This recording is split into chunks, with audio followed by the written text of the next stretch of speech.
Assalamun alaykum wa rahmatullah. Dans cette vidéo, on va parler de l'haleine du jeûneur lorsqu'il jeûne durant la journée. Plusieurs d'entre nous en fin de journée se retrouvent avec une haleine désagréable et déplaisante pour certains individus.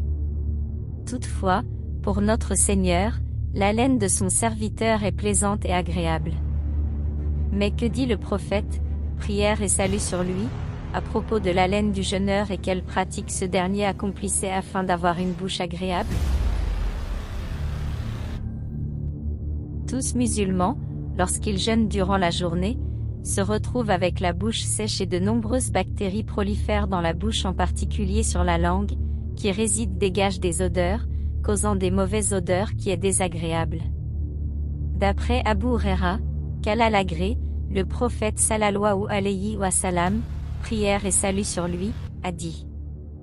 Dieu a dit, tout acte du fils d'Adam lui appartient sauf le jeûne qui m'appartient, c'est moi qui le récompense. Par Dieu, l'haleine du jeûneur est meilleure auprès de Dieu que l'odeur du musc. Le jeûneur obtient une double joie, il est content lorsqu'il rompt son jeûne, et il est content de son jeûne lorsqu'il rejoint Dieu. Rapporté par El-Bukhari et Muslim. La joie de notre Seigneur auprès de son serviteur qui est en train de jeûner est immense. Le moindre défaut est plaisant pour notre Seigneur, car le serviteur accomplit un des 5 piliers de l'islam et se rapproche de son Créateur. À lui appartient la récompense du jeûneur.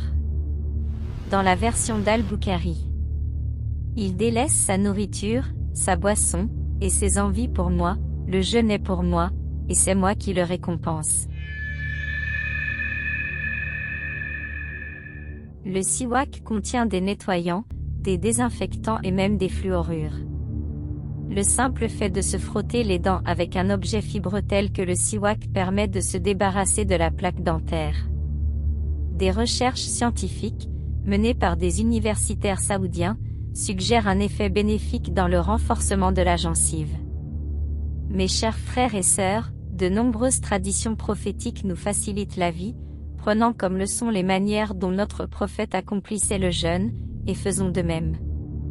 Des leçons de vie et résidant, les actions de notre prophète peu nous suffit, surtout durant le mois de Ramadan. Allah a'lam. Barakatullah alaykum.